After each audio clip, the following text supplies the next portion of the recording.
मेरा नाम अभय सिंह है, जिला नालंदा, प्रखंड बेन, अकौना पंचायत के मुखिया। हम अभी स्थित गर्दनीबाग पटना में हैं।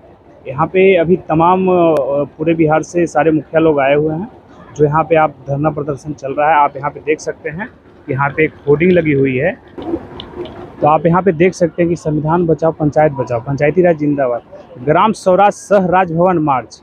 इनका कहना है कि पहला 13वां संविधान संशोधन पूर्ण रूप से लागू करें और 19 सत्र मांगों को पूरा करें। तो इन लोगों का कहना है जो ये संविधान 13वां संविधान संशोधन पूर्ण रूप से लागू करने की बात यहाँ पे की जा रही है। तो यहाँ पे तमाम लोग बैठे हुए हैं, आइए हम उनसे बात करते हैं। हाँ तो सर बताइए, आप यहाँ पे बैठे हुए हैं, ये किस चीज़ की मांग है आप लोग?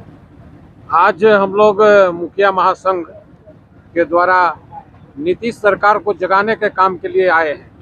जो सोई हुई सरकार है, मैं ये नहीं कहता हूँ कि सिर्फ नीतीश सरकार सोई हुई है, केंद्र सरकार भी हम लोग को सोई हुई है।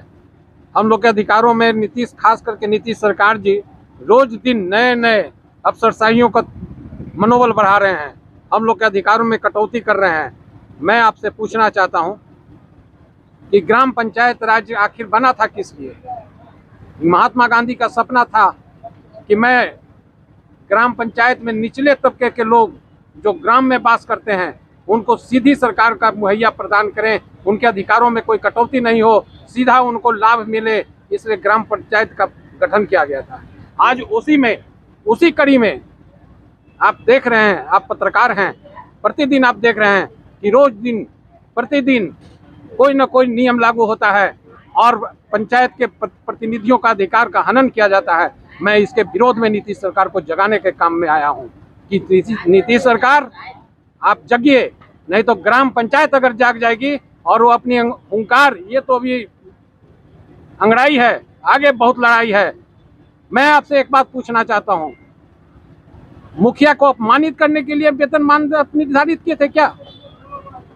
प्रतिदिन 100 रुपया भी एक न्यूनतम मजदूरी भी होता है और मुखिया को मात्र 2500 रुपया वेतनमान देते हैं। क्या देते हैं? मैं उनसे आग्रह करता हूं कि हम लोग को वेतन बंद कर दिया जाए। हम लोग ऐसे भी निःशुल्क समाज सेवा करते हैं, जनता के बीच में जाते हैं, उनके दुख सुख में हमेशा भागीदार रहते हैं, चाहे वो 12 बजे रात में हो, चाहे 6 बजे सुबह में, जनता हमारे पास सीधे पहुंचती है। और मैं चाहता हूं कि मैं उनकी समस्याओं को हद तक दूर करने का प्रयास करता हूं। सर आपका कहने का मतलब है कि ये सरकार जो है आप लोगों का भी हक मार रही है? निश्चित रूप में हक मार रही है, वित्तीय अधिकारों में हक मार रही है और अफसरशाही हम लोग पर ये बैठा रही है। प्रतिदिन नए नए नियम लागू कर रहे हैं, कभी ये चीज़ कभी वो चीज़। आज देखिए, हम आपसे पूछना चाहते हैं कि क्या पंचायतों में आप करोड़ों का राशि आवंटन करते हैं? आप 10 लाख 20 लाख, उसमें से हम लोग 50 योजना तैयार करते हैं, छोटा मोटा गली नाली के लिए अथी करते हैं, और उसमें ये आज कह रहे हैं कि उसमें निविदा के आधार पर अथी होगा। जितना निविदा के टेंडर और ये लाइसेंस बनाने में खर्चा होगा, तो आप क्या समझ रहे हैं, विकास बहुत ज्यादा हो गया क्या? तो अब बताइए कि ऐसा चल रहा है तो अगला इलेक्शन में इनका क्या होगा? क्या कि सब तरह से इनका विरोध हो रहा है, हर जगह से विरोध हो रहा है। यहाँ पे हर रोज हमला आते हैं, यहाँ पे हर रोज कुछ ना कुछ। स्पष्ट रूप में कह देना चाहता हूँ, हम लोग दल किसी के साथ जुड़े हुए रहें ये अलग की बात है, लेकिन मुखिया संघ अपने अधिकारों के लिए लड़ाई लड़ेगी और उसके लिए हम लोग को जो भी कुर्बानी करना होगा कुर्बानी देंगे। और निश्चित रूप में अगर सरकार हमारी मांग को नहीं मानती है तो इनका विनाश भी तय है। आपका नाम क्या हुआ? सबसे पहले आपके चैनल को बहुत बहुत धन्यवाद कि आपने इस धरना स्थल पर आकर हमारी बातों को उजागर करने का प्रयास किया। मैं राम इकबाल राय, मुखिया जी, नकरदेई पंचायत, प्रखंड नादापुर, जिला पूर्वी चंपारण मोतिहारी का रहने वाला हूँ। आज सरकार द्वारा ग्राम पंचायत को दिए गए अधिकारों में कटौती के विरोध में मुखिया महासंघ बिहार प्रदेश के तत्वावधान में जो धरना और राजभवन मार्च आयोजित है, इसमें हम लोग आए हैं। सबसे बड़ी बात है कि ग्राम पंचायत पूर्णतः स्वायत्त शासी है। राष्ट्रपिता बापू महात्मा गांधी का एक सपना था और उनकी यह देन है कि गांव में एक पंचायत, एक संगठन हो जहां गांव के लोग आपस में बैठकर अपनी समस्याओं को समझें और क्या आवश्यकता है उसका कार्यान्वयन हो।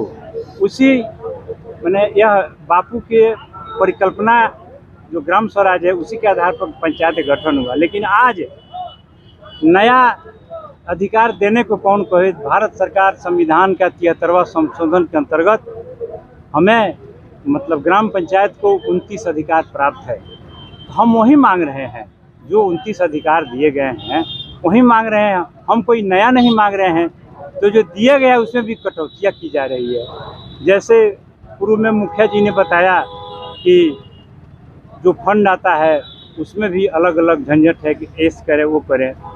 जैसे उदाहरण के लिए सोलर लाइट, हम लोग पूर्व के मुखिया जी के समय से सुनते आए हैं कि हर वार्ड में 10 सोलर लाइट लगेगा। 2 साल हम लोग का भी कार्यकाल बीत गया, आज तक नहीं लगा। इसके पहले भी मैं मुखिया रह चुका हूँ। उस समय भी 13वें वित्त आयोग के तहत पैसा आता था, हम लोग पंचायत से सोलर लाइट चौक चौराहे पर लगवाते थे। लेकिन इतना दिन बीत गया, आज तक नहीं लगा। पूरे क्षेत्र में अंधेरा है। जनता हमसे जवाब मांगती है कि मुखिया जी का भइल 10 गो सोलरवा, हम लोग जवाब नहीं दे सकते हैं। आज पेपर में आया है कि जो पंचायत में जो विकासात्मक योजनाओं का कार्यान्वयन होगा उसके लिए टेंडर आमंत्रित किया जाएगा। स्वायत्तता कहाँ रही। यह ग्राम सभा के अधिकारों का पूर्णतः हनन है। ग्राम सभा की जो संरचना है, यह एक सभा है, लोकसभा है, विधानसभा है, वैसे ही ग्राम सभा है जिसके अध्यक्ष सम्मानित मुखिया जी होते हैं। उसमें गांव के जो भी वयस्क लोग हैं उस ग्राम सभा के सदस्य होते हैं और सब लोग ग्राम सभा में बैठकर अपनी अपनी बातें रखते हैं। और उद्देश्य यही है कि ग्राम सभा से योजना पारित की जाए। पटना और दिल्ली में बैठे जो माननीय मंत्री महोदय या सचिव स्तर के लोग हैं, वे लोग गांव में नहीं जाते हैं। उन लोगों ने कभी गांव देखा नहीं है। लेकिन हम तो गांव में पैदा हुए, गांव के लोगों का सुख दुख हम देखते हैं। इसीलिए बनाया गया है कि जो जनप्रतिनिधि ग्राम पंचायत के हैं वे लोग अपने से अपने गांव के लोगों से राय विचार योजना बनावे और कर जाने के लिए कि उसमें सभी अधिकारों का हनन किया जा रहा है। और एक यह जबकि यह हमारा संवैधानिक अधिकार है, उसी के विरोध में हम लोग आज धरना प्रदर्शन पर है कि हम अपनी मांगों को सरकार के कानों तक पहुंचाने का काम करेंगे। हम लोग शांतिपूर्वक धरना का कार्यक्रम करिए। अभी महामहिम राज्यपाल के यहाँ राजभवन मार्च के लिए कार्यक्रम हो रहा है। हम लोग संविधान को मानते हैं और यह देश संविधान से चलता है। तो संविधान से चलता है तो संविधान में प्रदत्त जो भी धाराएं हैं, चाहे वो पंचायती राज अधिनियम हो, उसके तहत पंचायतों का संचालन होना चाहिए। लेकिन वर्तमान सरकार, चाहे वो प्रदेश की सरकार हो या केंद्र की सरकार हो, इसमें बराबर कटौती की जा रही है जो कहीं से उचित नहीं है। तो ये तेजस्वी जो आने से पहले बोलते थे कि तेजस्वी सरकार तेज रफ्तार, तो क्या सरकार बनने के बाद उनका रफ्तार बढ़ा है या धीमा पड़ गया है? देखिए, अभी जो हम लोग जो आए हैं 8200 माननीय मुखिया जी इस बिहार प्रदेश में है। हम 8200 जो लोग, हम अकेले नहीं आए हैं। हम लोग सभी लगभग 8 या 10 हज़ार लोगों द्वारा निर्वाचित हैं। हम एक आवाज़ आपके सामने आज बोल रहे हैं, वो हमारे जिस पंचायत से हम निर्वाचित होकर आए हैं उस पंचायत के 10,000 लोगों की आवाज़ है। मतलब पूरे बिहार के लोगों की यह आवाज़ है यहाँ आई है कि सरकार पंचायत के अधिकारों में कटौती किए जा रही है। तो हम इसकी कटौती, इसे किसी भी माननीय मुखिया जी को कोई यह व्यक्तिगत लाभ हानि की बात नहीं है। हम लोग लड़ाई लड़ रहे हैं अपने गांव के उन जनता मालिकों को जिन्होंने हमें बड़ी लालसा और उम्मीद के साथ इस कुर्सी पर बैठाने का काम किया। लेकिन आज हम लोग खड़े उतर नहीं रहे हैं। आज स्थिति यह है कि हम लोग मुखिया होकर किसी गांव और टोले में जाने का हम लोग को हिम्मत नहीं कर रहा है। जाते ही लोग पूछ रहा है, मुखिया जी 2 साल हो गया, हम गरीब हैं, हमारा मड़ई टूटा हुआ है, आवास क्या हुआ। अब हम उन लोगों को कैसे समझाएं कि अरे भाई 2018 के बाद पीएम आवास का कोई सूची ही नहीं बना है। सुनने में आता है कि अभी बिहार से 13 लाख लोग वेटिंग में हैं पीएम आवास के लिए। अब उनको कब मिलेगा, उसके बाद सूची बनेगी, तब तक हम लोग मुखिया जी अपने पद से हट जाएंगे। दूसरे मुखिया जी भी आएंगे तो भगवान करे कि कोई भी प्रतिनिधि हो, ये बात नहीं कि हम ही लोग रहें, कोई भी रहें, लेकिन जो जन जन के लोग हैं, दबे कुचले लोग हैं, गरीब गुरबा लोग हैं, जिनको आवास की चाहत है, जिनको राशन की चाहत है, उनको ससमय उपलब्ध हो सके। मीडिया के माध्यम से आज जानकारी हुई है, आखिर इसकी प्रक्रिया क्या होगी ये तो हम लोग को अभी जानकारी नहीं है। प्रक्रिया सरकार बताएगी कि इसमें कैसे करना है। अभी तो हम लोग बस जैसे सरकार से जो नियम प्राप्त था कि हम ग्राम सभा में बैठेंगे, योजना का चयन करेंगे और प्राथमिकता के आधार पर वह कौन सी योजना है हम आम जनता से राय लेंगे, यह नाली बनवाना है या गली बना, वह काम करेंगे। अब देखिए नया नया जो पैगाम आ रहा है उसका क्या देख रहे थे यहाँ पे, हम यहाँ पे आए हुए थे, इन लोगों से बात की। यहाँ तमाम बिहार से मुखिया लोग आए हुए हैं यहाँ पे, तो उन लोगों से बात की। इन लोग का जो समस्या है वो सरकार तक आप देख रहे थे बिहार 24। मैं प्रिंस कुमार आपके साथ। और